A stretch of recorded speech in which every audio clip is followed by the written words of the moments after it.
Maman Olive Lembe, Kabila, a besoin à buzz. L'UDPS est un parti Oyo, et les modèles T, Nambo Kanabiso, ou ta création Nango jusqu'à ce jour. Va créer UDPS. UDPS a fonctionné sous Mobutu comme un groupe de passion. Jusqu'à l'avènement de Joseph Kabila de UDPS. Et qu'on soit agrément de personnalité juridique comme parti politique. Pour ça, il ne faut pas que ça Kabila merci. UDPS, sous Mobutu, Basali Komana Bango, avec le mensonge, avec les insultes, avec la violence. Et aujourd'hui, comme il a pouvoir, ils sont les mêmes habitudes de l'opposition. IDPS, ils allaient partout, ils allaient habiter par les démons, assoumis Nanganda. Parce que IDPS autour de là, IDPS a sur le Koufa. Pour ça, il a battu à Mayele, il a battu à Mbouania, IDPS a Koko na Mbouankem, IDPS a Liao. Liao ya moi, Nate Liao ya papa. Mais IDPS a Kabouya, IDPS a Nga, IDPS a comment Lelo, il y a Batou, il y a Benyanini, la force du progrès, force du mal, force du Satan, force il y a destruction, il y a la valeur démocratique. La fameuse force du mal, il ne faut plus qu'on ait force du progrès. Parce qu'une force du progrès est qui nuire dans l'intérieur. Cette force-là, et c'est que ça, Franck Dongonanda Kounaye, Baboya, force du mal, Wana, et que Nakotumba Église, Wana, protestant. Heureusement, il n'y avait pas de perte en vie humaine. Il y avait des dégâts matériels et tout ça. Baboya, force du mal, Wana, et Yana Bandalungwa, et bloca avenue Inga. Ba séquestrer ba fana na immeuble et sur Ndjibo ezalaka ba lata ba insigne na bango et monani ba yena ba arme blanche machette bâton ba tumba immeuble wana à quelques mètres de la commune, à quelques mètres na bureau ya ministre de la défense, à quelques mètres ya base logistique ba ça la plus de 3 heures bazo se filmer bazo ça la tapage ba boya kabuya boya koboya le rejet la diffamation, la diversion, le mensonge, ce sont les armes de l'UDPS de l'opposition jusqu'aujourd'hui au pouvoir. Kabuya lobi bazaki ba force du progrès, ce sont les inciviques ya élu bangote baké na kije na bango na ngalema muto ayaki na batwana lobi évidemment tous la force du progrès, c'est-à-dire oyo Kabuya komanya mukandana eza nini eza lokuta ba garde wana ba policier bazalaka wana. Est-ce que combien de membres ya parti politique ba lekaka wana, combien de fois yo kake ba tumbuli bango ba tumulaka ba to IDPS non ba kongwani ba yike IDPS ne tumulaka IDPS ne fingaka ne ba bebisi ba bomi ba tumi IDPS à l'opposition bazo tumba ba bis transco bazo tumba ba policier na ba marche na bango. Est-ce que yo kaka Kabuya ndima ne ba lobaka ndoki zoba ba tumba ba bis transco tant bazo na opposition lelo ba komi na pouvoir Transco et Koufi. MLC, c'est un mouvement rebelle avec Bemba, le président national comme seigneur de guerre. MLC est comme un parti politique grâce à Joseph Kabila. 1+4. Laissez vos armes. Bon, on va congolais pour le pouvoir. Venez, on va travailler. Ne Bemba Tigi Mandoki a commis homme politique. Mais peut-être prisonnier à vie, condamné à mort pour un crime. Les gens qui sont là, IDPS, ils ont fêté Génocos. Ils ont fait Jean-Pierre Bemba. Jean-Pierre Bemba, ça dit communiquer. Ils ont fait pardon. Ils ont fait milimu bandeko bakufana kisangani molimo la moyo pemena bazune makasi ya kosala communiquer pour kolobela maman Olive soki bamonike maloba maman Olive alobaki eza ya lokuta baki ne porter maman Olive plainte to yana bavoka non trop c'est trop ennemi na bino eza Kabila te eza PPRD eza FCCT adversaire na bino ya solo eza Kabila te eza FCCT eza maman Olive te Jean-Pierre Bemba adversaire na yo na Tshisekedi des années bilan na bino eloko ko kabola yo na Tshisekedi des bilan Jean-Pierre Bemba yo taki ministre de défense bilan na eza nini en tant que ministre de défense yé chef à parti politique dans Mango a yebite ke ba kutana na maman quelque part avec les autorités affaires foncières et tout ça chef de division pour clarifier cette situation là maman Olive Alobi non, mon bal il a permettre à bateau moussous, pas là ta costume. Mais pourquoi c'est maison ça la passe dans Kamongo? C'est qu'ils ont mon bas solo. Parce que tant comme Moutouté. Joseph Kabila a déjà une profession, a déjà mon salaire, il a un salaire, il a déjà stable. Na 29 ans, tous les souko yo ba vie ya bateau bazana pouvoir lelo. Na 29 ans ba yo musala ni. Bateau wana lelo bateau ba auto, Joseph Kabila buta na famille pauvre et tout ça. Bazo ba photo ya 29 ans, ya ba konzi na bango, ba konzi parti politique na bango na 29 ans. Nous prenons le peuple congolais à témoin. Nous prenons la communauté internationale à témoin. Nous prenons les agences. Il y a les Nations Unies, l'Union socialiste à Congo à témoin. Nous prenons les ambassadeurs ici en République démocratique du Congo à témoin. Si quelque chose arrive à Maman Olive, si quelque chose arrive au cadre et au responsable du PPRD, du FCC, ça sera sur la tête de l'UDPS, de cette fameuse force du progrès. Par une vidéo, leur chef a bien dit que rien ne les empêche de revenir et faire le pire par rapport à Owana. L'objectif principal, il y a beaucoup de clôture, il y a pensé à Joseph Kabila pour laisser aux inciviques de venir saccager, de venir faire ce qu'ils veulent. Landa réseaux sociaux, landa TikTok, landa Facebook, landa la télévision, les hommes politiques, base à la union sacrée, base à l'opposition, l'élo, tout le monde jure sur le retour de Joseph Kabila. Kabila au Zonga, et puis à Kotika, à organiser l'élection pour que Montomoso soit continué. Parce qu'il ne restera pas éternel au pouvoir. L'élo, il faut dire clairement aux Congolais que nous sommes dans l'impuissance. Il y a convaincre le groupe rebelle, la négociation, la guerre qu'on nous avait promis, à la boîte d'escarmouche. Mais aujourd'hui, on a un budget de 15 milliards mando qui va se battre, Bitumba toujours gagné. Situation économique est catastrophique, donc lui, le PS a échoué. Maintenant, il y a une provocation. Il va provoquer PPRD, il va provoquer Maman Livre pour que Bissoto réagisse. Et tu réagis. Maman B, Salim Balobini, Bangonde Banani, Banguna. Bissoto Banguna, Félix Tshisekedi. Adversaire à l'Ibosso et de Pesna, Tshisekedi déjà bilan, et les peuples congolais, ils allaient dans ça.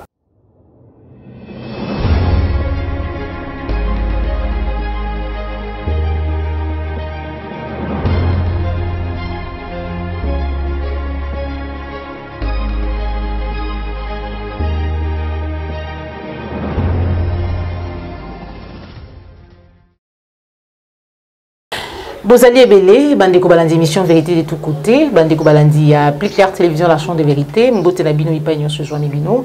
Merci surtout la fidélité, mais aussi la confiance sur Bozali au cours renouvelé dans le cadre de la chambre de vérité. Et voilà, plus clair télévision, nous sommes là, vous informer en temps réel, mais aussi dans la vérité, Zali bon au devoir na biso. Voilà pourquoi nous colomons l'élo, toujours associé à informer bino dans la vérité. Tout allez les sengo ya koyamba pour na bino. Moi Namboka Jean-Serge Tubin, Zali bongo secrétaire national en charge de la communication na ngambu ya PPRD et le monaye beto ko sola bongo mami Matali Mboka attaque ya résidence et ancien président de la République Joseph Kabila to bengi gelem ezali ko société qui na ngao plusieurs réactions to moni belé ko recadrer ba propos ya mama Olive Lembe to moni pe bayi MLC ko senga na yes a retirer ba propos na ye tout cela to moni pe bayi police bakina ki bongo ko déloger bayi force du progrès na ngambu ya Gramali. Qu'est-ce qu'il fallait s'attaquer na résidence ancien président de la République pour être Maïwana Masalamba parce que c'est pas la première fois toyoka batu ko se plaindre na bayi force du progrès bazali ko sala.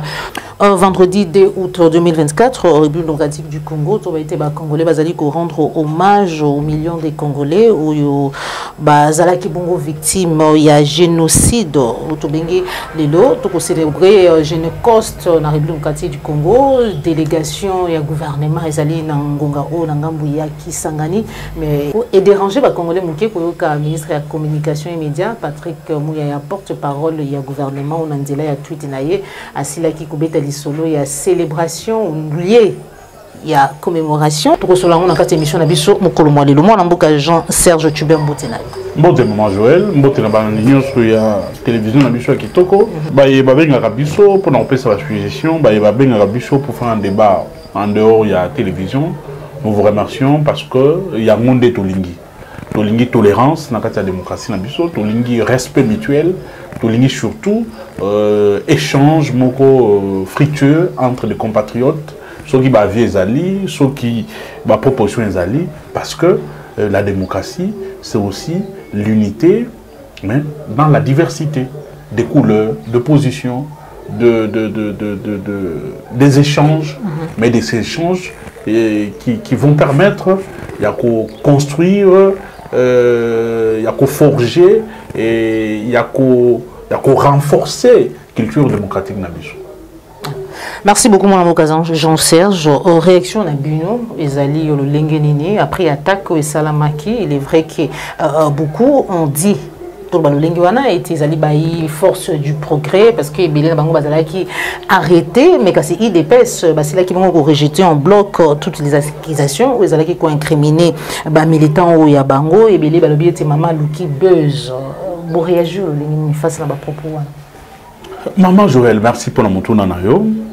D'abord pour fixer l'opinion, Maman Olive Lembe, Kabila, Azana a besoin à buzzter. Azali, une femme respectueuse, ou à vivre à la buzzter. Azali a besoin à buzzter. Parce que l'économie est de mon côté. L'UDPS est un parti Oyo, et Azali modèle T, Nambo Kanabiso, ou ta création Nango, jusqu'à ce jour. Maman Joël, Batouya IDPS pour m'appeler Kabila, merci. Pour avoir fait quoi? IDPS va créer un mot le 15 février 1982. La première déclaration a eu IDPS comme parti politique. Et ça l'a mis Nanda Kouya Nanga. Vincent Mouankiem Nyarolem Inker dans ma campagne. Okay. Moi qui vous parle ici, si j'avais un parti où il fallait adhérer, ils allaient UDPS. Mais pourquoi je ne suis pas allé adhérer à un parti ou non? Parce que ces partis, après un moment, c'était un parti qui n'incarne ou qui n'incarnait plus de valeur. Il y a démocratie. Va créer UDPS. UDPS a fonctionné sous Mobutu comme un groupe de pression. Jusqu'à l'avènement de Joseph Kabila de UDPS. Et qu'on soit agrément de personnalité juridique comme parti politique. C'est-à-dire l'UDPS depuis sa création jusqu'à ce que Joseph Kabila ait l'UDPS fonctionnait de fait sur le plan sociologique, sur le plan politique. l'UDPS est devenu parti politique et qu'on soit des documents juridiques. Nathan et Joseph Kabila. Pour ça, il ne faut pas que ça Kabila merci.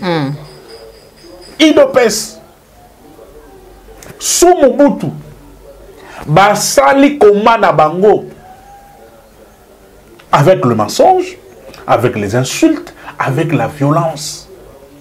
Bilok Wanande, ils ont caractérisé IDPS. Mensonge, violence et surtout les insultes. Il fallait que Kabila arrive, père et la démocratie à Koma, pour que passation civilisée à pouvoir et salement, et que IDPS soit beaucoup. Ils doivent dire merci à Kabila. Deuxièmement, maman, IDPS, comme groupe de pression, IDPS est le cas pouvoir pour le pouvoir, sans qu'on propose projet de gouvernance. Sans qu'on propose ma carnicie à changement, parce qu'on sait un changement au sommet de l'État, mais en a solo changement, avec quelle méthode, avec quelles idées novatrices. Et aujourd'hui, comme il a pouvoir, ils sont les mêmes habitudes de l'opposition. La casse, les insultes, le mensonge, le kadiochiste. Il y a une méthode où il y a pouvoir. En lieu et place, va travailler, va réfléchir, va créer un groupe d'études, va créer un séminaire d'immersion, va créer un séminaire de formation, va créer une cellule de renforcement de capacité, dans la cellule de réflexion sur les idées qui doivent amener les changements sur le plan économique, sur le plan industriel, sur le plan politique. Tant que vous avez beaucoup dit, vous avez les insultes, la violence, la haine, la division et l'ingratitude.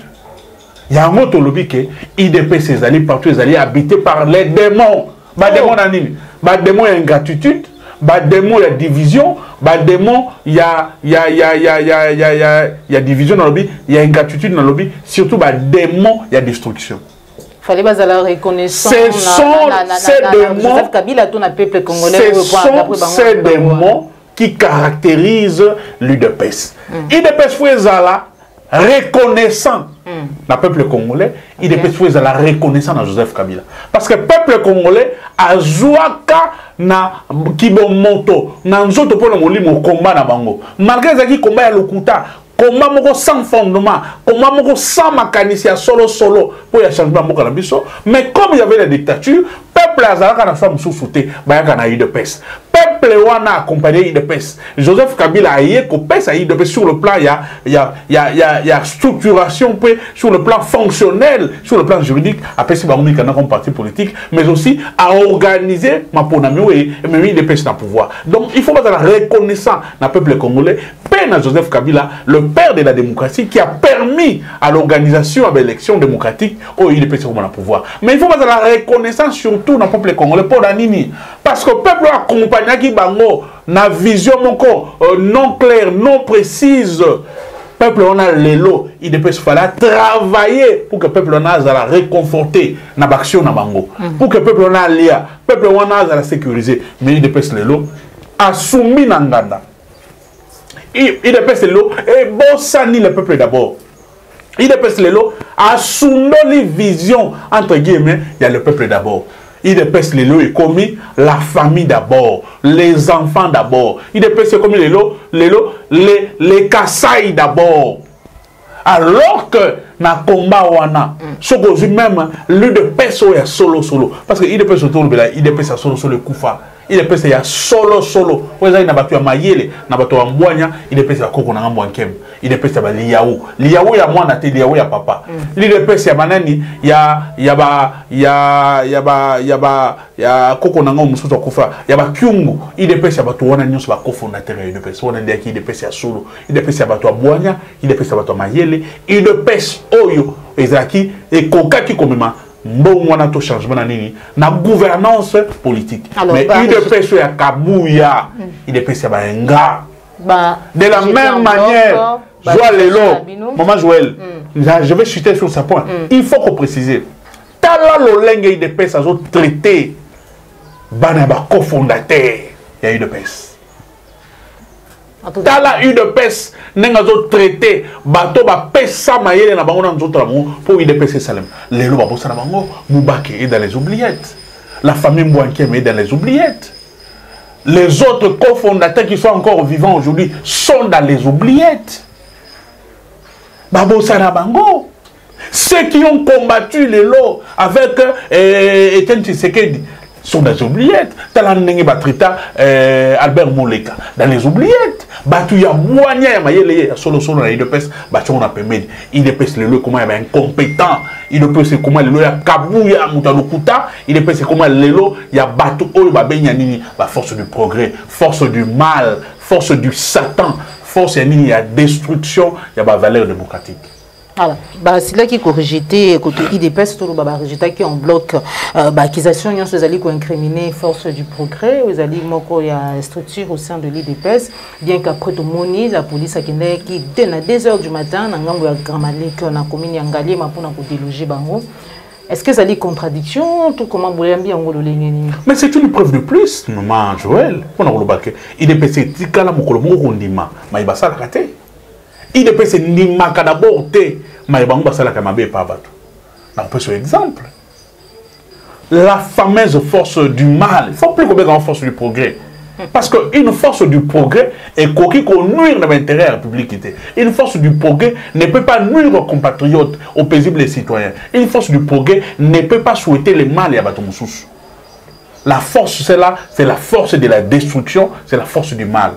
Cette force-là, et séquestra de Konabiso à Kinapoto le loi comme exilé politique Franck Diongo et séquestra Franck Diongo nanda kunaye ba si Franck Diongo vidéo na les na internet ba boya quelques membres de Franck Diongo ba kima na église moko protestante na Ngalema on ne sait pas na oui dans Ngalema force du mal wana ou bien force du progrès et que n'a kotumba église wana ba protestant.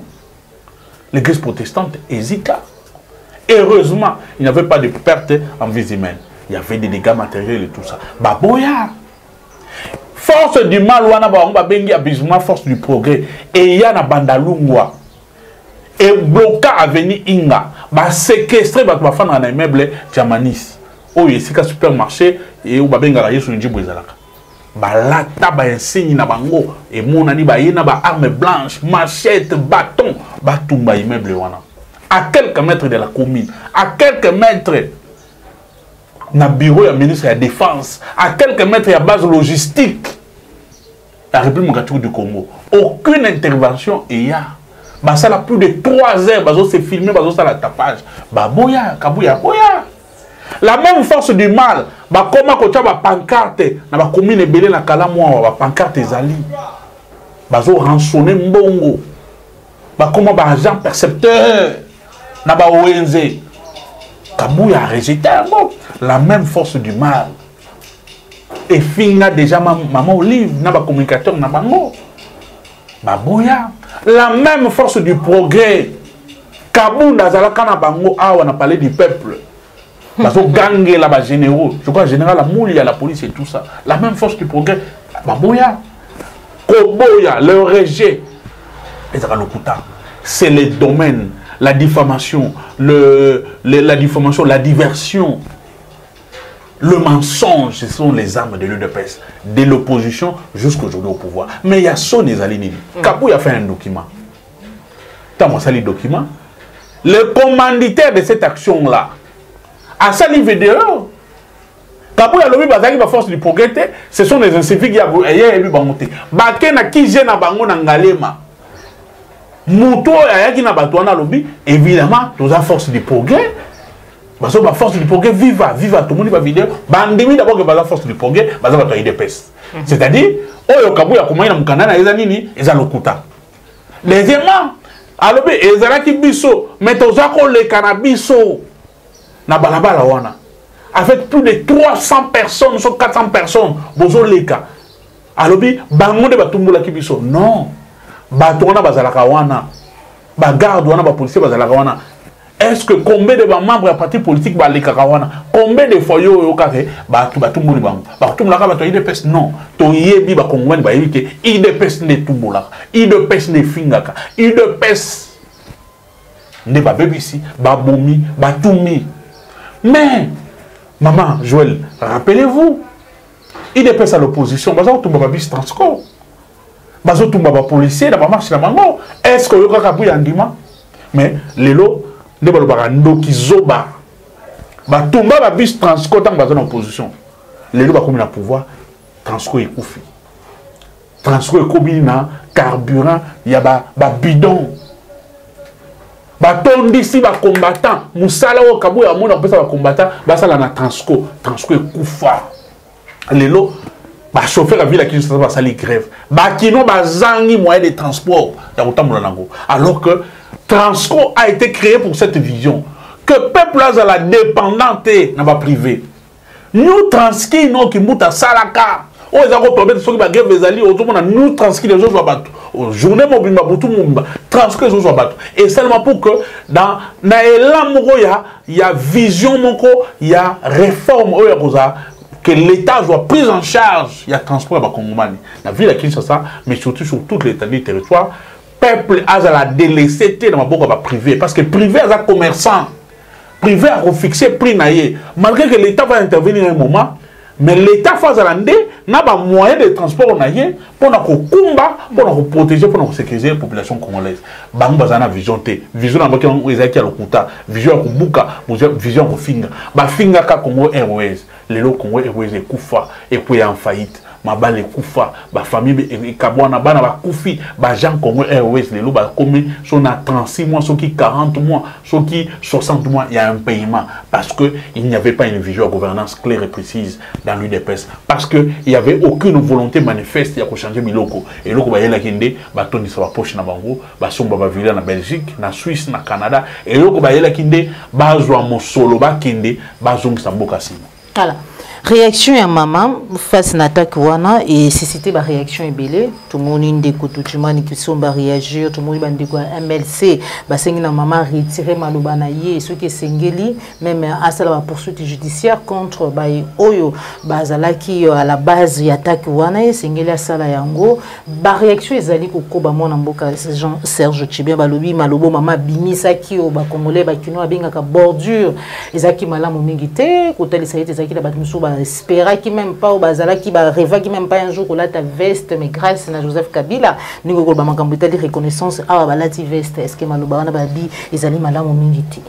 Maman Joël, d'abord je commence par les MLC. MLC comme parti politique, faut que ça s'appelle Kabila merci. MLC, na Jean-Pierre Bemba. Donc, il y a des partis politiques au moment pour exister les lots. Existence nango sur le plan fonctionnel et structurel. Et ça qui est lié à la volonté politique à Kabila. MLC, c'est un mouvement rebelle. Avec Bemba, le président national comme seigneur de guerre. MLC n'a jamais été un parti politique. MLC est comme un parti politique grâce à Joseph Kabila. Alobi, mboka o iza mboka na biso nyonso. Toko bomana po na mboka te. Pour le pouvoir, maboka ngiza ko fumwa boya 1+4. Laissez vos armes. Boko mba congolais te pour na pouvoir. Venez, on va travailler. A fumuli maboko de 1+4 ya. Ne Bemba alongwe seigneur de guerre. MLC comme un parti politique. Ne Bemba tiki mandoki a commis homme politique. Bemba pourquoi comme homme politique? Dépendance naïe. Et ça Kabila. Sur Kabila boyake, je vais faire la guerre avec vous. Tokubu nanabino. Peuple a koufa. Bemba ne serait peut-être pas aujourd'hui homme politique. Peut-être il serait capturé, vivant peut-être dans un boloko. Batouana nyon sur la seigneur de guerre, mais les lots va comment politique. Mais les lots peut-être prisonnier à vie, condamné à mort pour un crime. Maman Joël, les lots le 2 août, je crois. Les lots na Kisangani, à mon IDPS, bah que vous fêtez Génocoste. Ah oui, vous célébrer. Vous célébrer. Bon, c'est ça le mot. Commémorer. Malobi célébrer. Célébrer Génocoste. Bah tu vas faire la Kisangani pour Nanani. Pour Jean-Pierre Bemba. Bah tu vas y bakater maman Joël. Bitumba ya Kisangani. Eza bitumba ya Jean-Pierre Bemba. Jean-Pierre Bemba yana ba Ougandais. Quand Moussou soit battu là, yana ba Rwandais. Ba Ougandais na ba Rwandais bazo bunda sur notre sol. Bah tu vas koufa. Jean-Pierre Bemba ça dit communiquer. Na conseil ngata pardon. Na kolbata milimu wa ndeko ba kufa na Kisangani molimo la mwa pe na kima ça dit communiquer. Ba vine makasi ya ko sala communiquer pour ko lobela maman Olive. Soki ba moni ke maloba maman Olive alobaki. Eza ya lokuta ba ki ne porter maman Olive plainte to yana ba avocat. Ah bon? Le MLC ne doit pas blaguer avec notre régime, mais surtout notre chef, l'épouse de notre chef. C'est connu. Maman Olive a lobby des choses où il y a pesé. Ce qui va me dire que maman Olive a lokuta, bakene kofunda maman Olive. Ba avocat maman Olive okene. Maman Olive okene kosamba na Jean-Pierre Bemba. Ce qui va me dire que lokuta. Non, trop c'est trop. Parce que balingi toto loba, parce que tolingi kimia mboka ekene kimia, bon gérer. Bilan na bino eza négatif. Ennemi na bino eza Kabila te, eza PPRD te, eza FCCT. Adversaire na bino solo eza Kabila te, eza FCCT, eza maman Olive te Jean-Pierre Bemba. Adversaire na yo na Tshisekedi des années bilan na bino. Et donc on bundisa bino na 2028 tawa. Et donc on kabola yo na Tshisekedi des bilan. Jean-Pierre Bemba, yo t'es ministre de la défense. Bilan na eza nini en tant que ministre de la défense. À côté la biso le lobe sa biso bilan na non Joël. Jean-Pierre Bemba na MLC, ba pesa biso bilan ya Bemba comme ministre de la défense. Mboka bonne zalaki na entre les mains des rebelles. Il y a comme ministre de la défense combien de territoires que nous avons récupérés. Bounaga n'a-t-il eu dans Mboka rebelle? Maman Joël. Alors, le MLC en lieu place wa fanda na bango ba préparer ta document ba souhaiter mon libre de la biso ba bomisa na Kisangani un peu na kimia. Ils ont l'audace à comme la maman Olive. Nous disons, si vous estimez que ce que maman Olive a dit, et ça maman Lokuta, allez porter plainte. Les avocats de maman Olive viendront avec des preuves. Il y a un chef à parti politique dans Mango. A évité que Bakutana, na maman quelque part, avec les autorités, les affaires foncières et tout ça, chef de division, pour clarifier cette situation-là. Est-ce que Fidel Baba l'a bien go? Est-ce qu'il y a bien go? Fidel Baba, est-ce qu'il y a bien qu'une partie, dans ses côtés, il y a une parcelle, Joseph Kabila Somba? Si Johnny Beaumont n'est pas Denis Kaloume, il est vivant. Des documents existent. Dans l'État, Ezali. Ce qui va mourir, les avocats de Maman Olive ont de preuves. D'accord, qui ne ressemble à la bango. Tout le maman est solo. Il n'y avait pas maman Olive à lobby. Non, mon bal, il a permettre à bateau moussous. Pas là ta costume. Mais pourquoi c'est maison ça la passe dans Kamoko? Les manquements à respect. Est-ce que manquement à respect, pas un nani. Na lobby, manquement à respect, il n'y a pas un nani. Pourquoi ils ont ça seulement battu à Kamoko, battu à parti politique, bon passe? Bango de ce qu'ils ont mon solo. Ils ont ce qu'ils ont mon ennemi. Et puis, qu'est-ce qui prouve qu'à l'obé, il y a une union sacrée? Parce que attends comment Moutouté. Attends comment parti politique, attends comment ils ont monté. Pourquoi ils ont soit battu à Kamoko? Parce que maintenant, je reprochais quelque chose. Moi, je suis fier. Pour l'obé là. Maman Joël, Joseph Kabila, papa Naïzalaki, un grand homme, a travaillé dans beaucoup. A occupé plusieurs postes. Avant, papa comme chef de l'État, il va pauvreté. Il va pauvreté. Comparé papa Naye na papa Etienne Tshisekedi. Non. Musée a travaillé dans ce pays. Bon, là, je connais le Congo, Thomas Louaka. Les autres doivent s'informer. Le musée a occupé ici dans ce pays. Le musée était un homme d'affaires. En dehors de la politique, c'était un homme d'affaires. Ils avaient des moyens. Il va pauvreté. Joseph Kabila, un militaire formé. Donc, au cursus à Joseph Kabila. Un militaire formé à l'académie militaire en Afrique, à l'académie militaire en Chine, a commis chef d'état-major de la force terrestre, dans 29 ans, a commis chef de l'État. Donc, Joseph Kabila a déjà une profession, a déjà un salaire, a déjà un salaire, a déjà stable. Dans 29 ans, tous les gens qui ont vie, il y a des gens qui ont pouvoir. Dans 29 ans, il y a un salaire. Il y a une profession. Il y a un poste. Il y a un salaire. Par contre, Joseph Kabila, il y a une photo de Joseph Kabila, il y a 29 ans, prêter serment. Il y a une photo, il y a un considéré, il y a une photo de 29 ans, il y a 29 ans. Il y a une Joseph Kabila a une famille pauvre et tout ça. Il y a une photo, il y a 29 ans. Il y a un considéré, il y a un parti politique, il y a 29 ans. Il y a une photo de Joseph Kabila. Et puis ceux qui vont pouvoir dans 29 ans gérer Congo, j'espère pas qu'ils vont faire le Kabila Sal. On doit respecter cet homme. Tu as dit na Kinshasa, na 29 ans et belé na Kinshasa bazako sala nini? Bazaki wapi? Bazaki nanu na mabele ya ba maman na ba ba fan na manda kwa parents. Ti lelo ba musu bana na ba parents ba soba le pongote. Joseph Kabila à 29 ans était indépendant. Abala azari pa na ye asalaka mais ba mususu na 29 bazaki na ndako ya ba parents et puis ba mususu tilelo ba fa na ndako ya ba parents. Il faut pas respecter Joseph Kabila. Moi Joël, ici nous disons ceci. Ceux qui dirigent aujourd'hui, ceux qui bakani c'est que bilan na bango ou bien ennemi na bango de Joseph Kabila et Joseph Kabila té. Ennemi a eu de peste, adversaire il y a solo il y a eu de peste, c'est bilan na population congolaise. Peuple azo senga nini. Félix Ouzé Kaba, peuple azo senga nini. Peuple azo senga mai, peuple azo senga sécurité, peuple azo senga nzela, peuple azo senga carburant équitable. Peuple azo senga nini kimia. On a déjà demandé à peuple, est-ce que une de personnes union ça que bazo ko répondre à demande à peuple non. Peuple a ko juger bango. Peuple a ko sanctionner pour en 2028. Et puis en 2028 tout le monde regarde. Oh non, bon, oh non, non. Il y a 2028 pour aucun. 2027 déjà. Gouvernement vous avez 2027, 2026. Bon, déjà combien de budget à 26 milliards, hein? Budget Mati. Budget Mati. Donc 2028, bon, il y a la non, bon, et tout ça. Vous devez organiser des élections dans les délais de 2023. Parce que toi là, mon budget comme il y a 15 milliards, il y a 26 milliards. On a l'argent.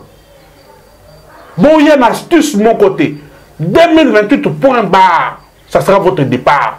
Le départ de l'incompétence, départ à la corruption et détournement. Jean-Pierre Bemba, il fallait pas lobby la détournement. Jean-Pierre Bemba, il fallait faire son bon. On a le ministre des Transports. Ndenge nini tokobongola Congo Airways comme une société en faillite, tous ont en vie. Et comment elles ont une société moins viable. C'est le débat que Jean-Pierre Bemba et l'MLC devaient nous amener. Jean-Pierre Bemba devait organiser un forum national sur le transport en République du Congo. Transport aérien, transport maritime, transport terrestre et ferroviaire. Ce sont des forums, des débats que Bemba devait nous amener son parti politique. Quelque chose va communiquer à l'Okuta. Bemba, il fallait faire un communiqué na bateau Yobomakuna, bateau Bomisa na Kisangani, pour apaiser ne fût-ce que leur famille, demander pardon. Le message du FCC peut perdre par rapport à date à Lilo, date commémorative. Non, d'abord, nous en tant que des compatriotes, nous ne pas Sinamawa. Depuis longtemps, Joseph Kabila, pour nous souci à Congolais, avait engagé des avocats de la République. Tokenda na ba tribunaux ya Libanda. L'État a sorti l'argent pour que Ouganda ait la condamné pour des crimes qu'ils avaient commis à Kisangani. Mais tala maman na likamu. Bato ba esala ke ba payawana ba ya ko bunda na Kisangani bato ba kufa ba komi na pouvoir ba détourner mbonga ba ya indemnisation au Ouganda pesaki. Oui, il ne faut pas que le ministre ya finance ougandais wana oyo akoloba makambo ko maîtriser te yene mutata esaki te basi ba pesa ni. Biso tozola na ministre ougandais te, ministre abiso la justice garde des sceaux. Alors j'ai mis une commission pour étudier ces dossiers. À mon différence il y a chiffre entre mon solo et Bimaki na bateau il faut pas pesa. Alors bi enquête des amis. Quand il dit qu'il y a une différence, il y a un chiffre, il y a des tournements. L'argent sorti, l'argent décaissé n'est pas l'équivalent. Il ne fallait pas payer ça. Ça pose un problème. Et il est à Kisangani, il a fait des déclarations sur ça. C'est-à-dire qu'il y a des tournements. Tant qu'on va dire qui pète, non. Et ça, le détournement, moi, on fera des alliés. Nicolas Kazadezo Tamoula, qui ça, un homme libre.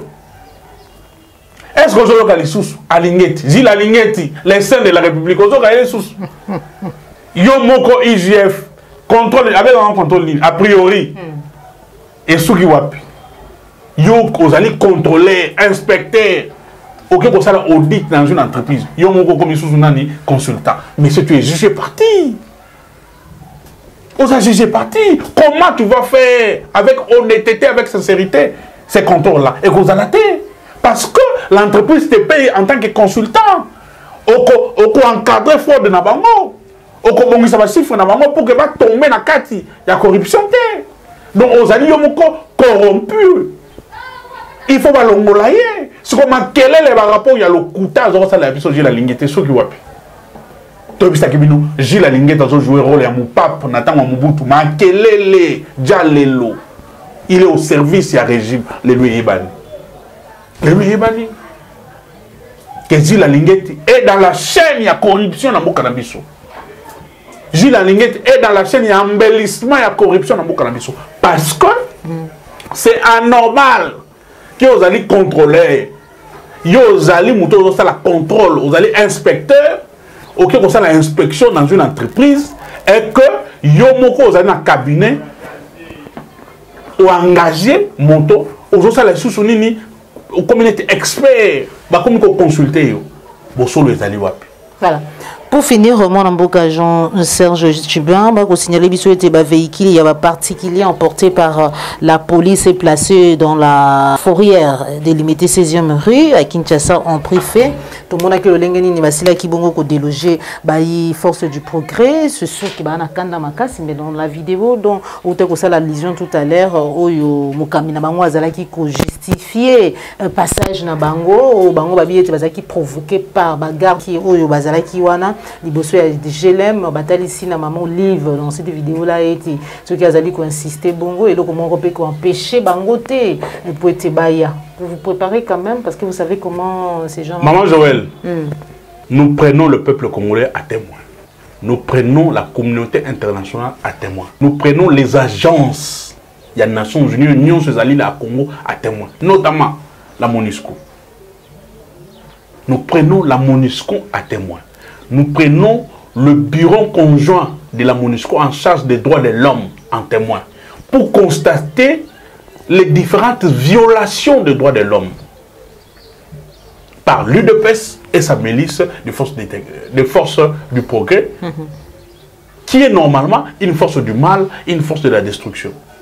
Nous prenons les ambassadeurs ici en République démocratique du Congo à témoin que si quelque chose arrive à Maman Olive, si quelque chose arrive au cadre et au responsable du PPRD du FCC, ça sera sur la tête de l'UDPS et de cette fameuse force du progrès.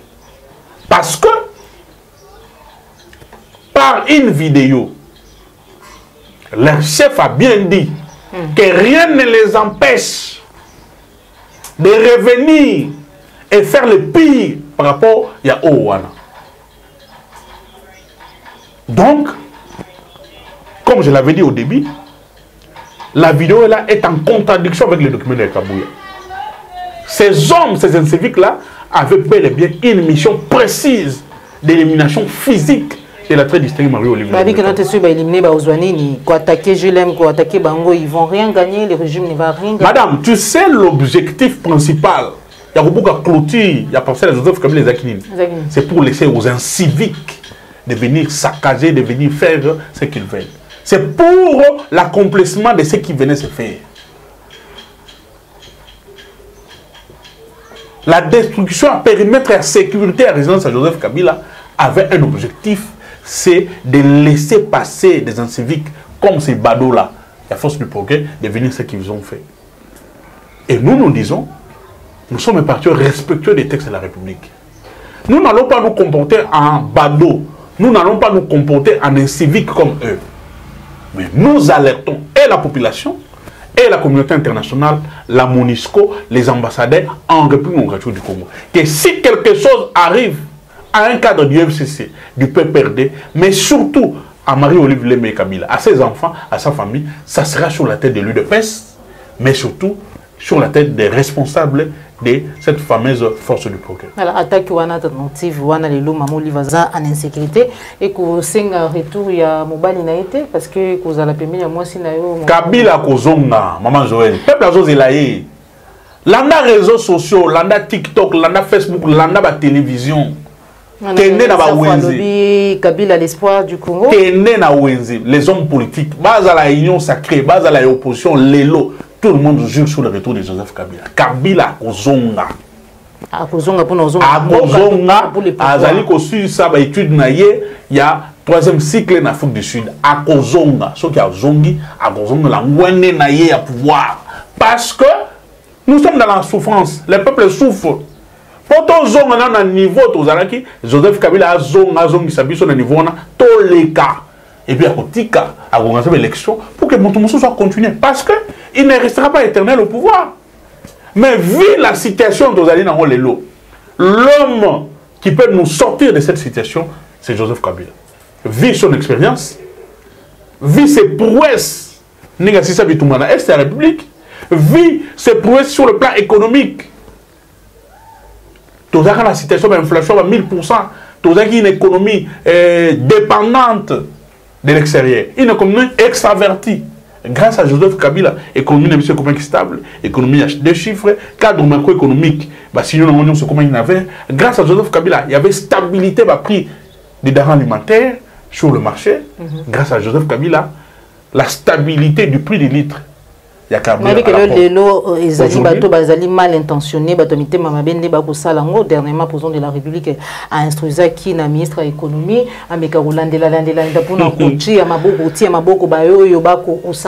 les prix pour il n'y a pas une magie. Maman Joël, Ata au salaire étude économique, il n'y a pas une magie. Le principe est offre et demande. Ata au salaire docteur en économie. Principe offre et demande, il faut la respecter. Deuxième principe, il faut voir que nous sommes un pays en voie de développement. C'est-à-dire notre économie est une économie dépendante de l'extérieur. Une économie extravertie. Quand vous avez une économie extravertie, pour consolider cette économie-là, vous devez partir sur base d'un principe moko simple. Avant que vous comme Makassi, Et puis, il faut modifier le principe, il faut modifier la notion économique. Joseph Kabila Salakamo, pour l'intérêt des peuples congolais, nous étions en train de construire notre économie. Pourtant, comme l'économie est diversifiée. Mais en attendant, le peuple, il faut aller. Le peuple, il faut attendre là. Il fallait d'abord assurer ces arrières-là. Nous avions mis en place à l'époque, Nathan Nabiso, les termes m'échappent. Comment on appelle ça? Ça va arriver. Nous avons signé des accords avec certains responsables de certaines sociétés, dans certains domaines de la vie nationale, pour qu'il y ait une certaine compensation sur leurs produits et le prix qu'ils devaient garder sur le marché. Les termes appropriés sur le plan économique au fur et à mesure qu'on avance. Ce qui a fait que, au Monaki, en attendant que nous étions en train de travailler sur la diversification économique, cette compensation qu'on avait fait, avec certaines entreprises, par exemple des entreprises pétrolières, nous voulons que prix à carburant à pompe et mataté. Qu'est-ce que nous devons faire? Ok, biso, tu la matière première na biso, na arbumo du Congo. Tu lingi que bino na par rapport à mon photo la taxe. Bon, on a biso autant. Et que tu fous en monter. Soit tu te fous en haut, tu fous la taxe na biso comme il faut, mais il faut pas biso mon rétrocesser mon co. Il va attendre millions. Chaque fin du mois, l'État commande à rembourser biso pour compenser la perte na biso pour garder prix à litre na pompe na prix wana, bon ça biso 32 millions. Nous avons fait et pendant des années, on a pris à carburant ça parce que d'abord le minimum que l'État peut donner au peuple congolais. Prix à bilo Congolais. Nous avons ciblé certaines entreprises. Oh ben important bilo ko ebelé l'État leur dit voilà. Prix na bino au foot en bon na bino na douane il faut par exemple 100 000. Nous avons besoin que mpio de mataté soso mataté pour que le peuple aille. Au lieu de foot à 100 000. On fout par exemple 80 000. 20 000 wana, tu compenses en gros, dans le bon nini, il y a nous garder prix à soso, prix à sec à l'osso, na X prix. Ok, mais en même temps, tu crées un outil pour que l'État ait la moyen. Tout ça, tu crées une nouvelle loi, il y a code minier. Code minier pour écouter ça. Bon, on a l'État, l'État a la moyen pour subvenir aux besoins de la population. Tu crées Congo Airways, tu crées New Transkid, tu crées Transco, tu as une idée de créer la société Moussous pour que dépendance sur le plan il y a transport, sur le plan agricole, sur le plan économique, et la ressource pas la privée. Dans le processus, la priorité de priorité, c'est qu'il y a Congolais. En attendant, tu travailler en parallèle pour que ce soit une stabilité économique et que l'État maintenant des moyens suffisants à cause de 100% la charge de la subvention. Voilà. Les subventions. Mais tu dois atteindre ok, la subvention de la société pour la prix à transport, pour la piodi, pour la carburant et tout ça, tout le monde que l'État peut prendre en charge cette question, il est mort avec l'argent qu'il a, et puis avec les partenaires, avec ces entreprises qu'il a créées. Telle société, désormais, ils ont la faute à prix Nabino, il y a 100 000 au lieu de 80 000, et l'État a assez de carburant pour pomper dans le secteur pour que le prix à carburant est à tel prix. Parce que, l'État en même temps, l'État protecteur, mais ça peut être État-providence. Il ne peut pas aller en concurrence avec les privés en injectant des produits sur le terrain. Il doit aussi tenir compte de la concurrence avec le privé pour que le privé passe à la faillite, pour que le prix n'a pas été dérangé et la concurrence de loyauté n'a pas privé. C'est ça le secret. Il y a Bisso, dans la gouvernance de Joseph Kabila. Auto-stabiliser qui prix en piodi, prix à carburant, prix à bureau, prix à unité, prix à bouille. Mais les lots la subvention, la compensation, nous sommes là qui et là qui pour l'entreprise et Joseph Kabila. J'ai la ligne de aussi la subvention, nous sommes dans la société. Chose qui a fait que carburant et mati. Ok, comme la subvention longue, c'est-à-dire nous on vit avec nos produits, toujours faut avoir texte comme il faut. Bisopé, il faut te maintenir litre il y a carburant à la pompe, les carburants et mati, ça qui a l'eau mati, ça qui il y a semoule et mati. Et dans cette allure-là, dans cet élan-là, même ça qui a manqué à produit, ah oui, ça est mati. Parce que carburant et mati, les commerçants congolais, il faut qu'ils manquent, il faut son carburant. Carburant comme mati, il faut un mati, ça peut ça qui a manqué pour gagner quelque chose. Et entraîner sur quoi éboulement économique. C'est-à-dire même des produits fabriqués ici localement, et ça est menti parce que le prix est nécessaire dans le fonctionnement et le commerçant, ça est menti net carburant, net biloko. Voilà là où nous sommes aujourd'hui. Alors, est-ce que pour réfléchir ainsi, il faut un doctorat en économie? Il faut ceux qui ont un master, non, c'est le bon sens. C'est la logique des choses.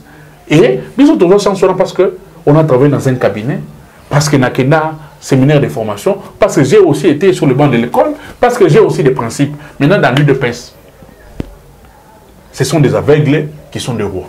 Si un aveugle vous guide, beaucoup de ils n'ont pas étudié, ils n'ont pas une expérience certifiée, ils n'ont pas des expériences avérées dans le domaine. Ils n'ont jamais travaillé. Mbalali Bosso, comme conseiller, comme ministre de l'UDPS, c'est pour la première fois à signataire. C'est pour la première fois à traiter le dossier à l'État. Bon, ce qui avec une stabilité, malgré il y avait quand même le minimum. Beaucoup mis en bout. A fortiori, surtout comme en 2028. Situation économique, vous allez gagner. C'est le peuple, c'est l'importateur, c'est l'investisseur. Parce qu'un investisseur, un importateur, c'est un commerçant. Il vit des intérêts. Alors, quelqu'un qui vit des intérêts, il faut négocier, il faut savoir négocier. Il y a même à négocier dans mon bateau, il y a négocier dans Rwanda, dans Zanzibar, ceux qui nous ont photo. Ah non, et ça nous coûte. Après. Le cessez les faits. Tout le monde est France qu'il faut faire. Après, il y a un Angola. Comme les négociations nous sont cachées de Simbité, tous ont fait des routes, il y a Angola. C'est-à-dire, les lots, il faut dire clairement aux Congolais que nous sommes dans l'impuissance. Il y a convaincre les groupes rebelles et tous ces groupes militaires à l'est de la République. Si tous ont fait des routes, tous ont une négociation. Tous ont une négociation. Hein, maman Joël? Alors, la guerre qu'on nous avait promis, à la moindre escarmouche. Il fallait comprendre les contextes. À la moindre escarmouche, nous avons aujourd'hui le matériel. On peut attaquer Rwanda à partir de Goma. Et ça va. Vous comprenez quel contexte? Quel contexte? Quel contexte à la moindre escarmouche? Il fallait attaquer le Rwanda. L'IDPS nous disait, Bisso Soto Yena pouvoir.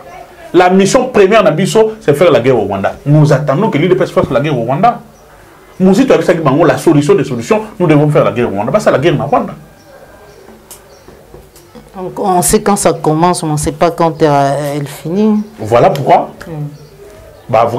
Mieux vaut un arrangement amiable qu'un procès. Les Kabila Salasala un arrangement où Emilien Boka. Non, il faut pas comme ça le raccordement faut dire. Mieux vaut un arrangement amiable qu'un procès où il y a aussi. Et Balobaka, qui veut la paix, prépare la guerre. Prépare la guerre. Et quand il faut préparer la guerre, il faut avoir quoi? Les moyens sur le plan matériel, il faut avoir les moyens financiers parce que la guerre implique l'argent, la guerre implique l'armement, la guerre implique quoi? La formation. Si vous savez que vous n'avez pas de moyens, vous ne pouvez pas faire la guerre. Ça ne sert à rien d'annoncer de manière populiste. C'est pour ça la guerre, prenez le temps de se préparer. Kabila s'est préparé. Pour faire la guerre au M23, Kabila s'était préparé. Tout son baba Sukhoi, tout son baba char de combat, au monde il va défiler à tout préparer en haut et qu'il à fond. Nous avons battu. Tout son baba avion Sukhoi et qu'il a qui sangani, tout son goma, tout préparer ligne de fond nyonso. Tout joué après en Monisco. Jour Kabila le bâti fait. M23 Palanganaki. Il n'avait pas annoncé. Ah non, je vais frapper le Rwanda. Non, non. On avait travaillé sur le plan diplomatique, toujours la sanction, toujours résolution, il y a Conseil de sécurité des Nations Unies. Malali Bosso va bien un M23 terroriste grâce à la diplomatie de Kabila. Résolution et joué dans le Conseil de sécurité des Nations Unies. Va bien un M23 terroriste, toujours en haut. Et toujours en haut, malgré qu'on avait l'embargo. Tolela qui était on est sous embargo, non. Parce que nous sommes un pays, nous devons nous défendre, il fallait acheter. Et puis le matériel, nous sommes en Kamaz. Est-ce qu'on a l'élo et est-ce qu'on a vu que l'élection en 2023, la quasi-totalité est matériel roulant. Et ça la dispatch. En 2018. Il y a 2018. Et ça la dispatch à matériel. Il y a organisation CENI. Et ça le matériel est armé. Les hélicoptères, les bateaux, les canaux rapides, les acquis armés. C'était acheté quand? Pendant que nous étions dans la guerre.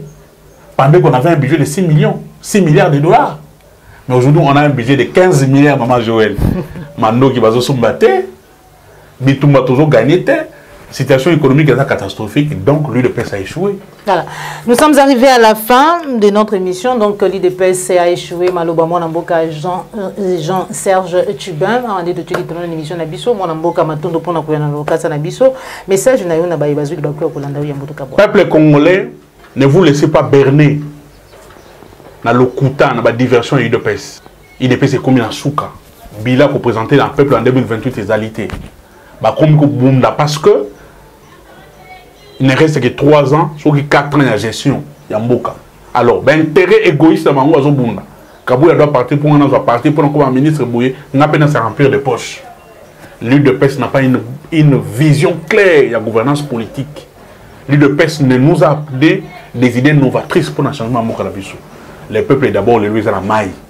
Maintenant, il y a une provocation. Au monde, il va comment provoquer PPRD, va provoquer mon livre pour que Biso doit réagir. Et on réagir. Makamamabe, Salem Balobini, Bangonde Banani, Banguna. Biso toza Nguna, Félix Tshisekedi. Toza Banguna, il y a eu de peste. Toza l'ennemi de Bangote. L'ennemi à Liboso, il y a eu de peste, c'est bilan. Adversaire à Liboso, il y a eu de peste, Tshisekedi des bilan. Et les peuple congolais, Azali Nazar. Les peuple congolais, Azali Maï. Maman, criminalité, Zongi na ville à Kinshasa. Les enlèvements. Les taximens, les salles qui grèvent, les réclamanines. Prix à transport, les banaté. Les lignes, les bango, les bango, les banda qui bouta tika fixation, les prix, les lots, les échanges à rater. Dialogue entre les cons, la ville à Kinshasa, les cons au niveau national, l'association des transporteurs privés, les alités. Attends, on a vu ce Zalaki. Parce que ils ont investi, il faut dialoguer avec eux. Rendez-vous et pas il faut pour qu'ils trouver un terrain d'entente. Parce que combat éternel les alaratés et alités. Ils n'ont pas de solution. Transco Koufi, nous Transkine Koufi, et Congo et Koufi, les lobbies d'avion et Mati. Ils n'ont pas de solution à vous donner. Peuple congolais, soyez vigilants. Ne cédez pas à leur pression. Ne cédez pas aux pressions, il y a force du mal, il force du progrès. Tenez bon, 2028 c'est pour bientôt. Mais IDPS doit partir. Merci beaucoup. IDPS doit partir. En émission Nabiso. Merci beaucoup. Joël Gonavo, chasseur d'image, aux hommes qui sont ma caméra. Bon début, il y a week-end, ma bota Nabino. Merci à journaliste Nidia, mais aussi à Bagnon. Sur vous, à très bientôt, toujours sur Plus Clair Télévision. Au revoir.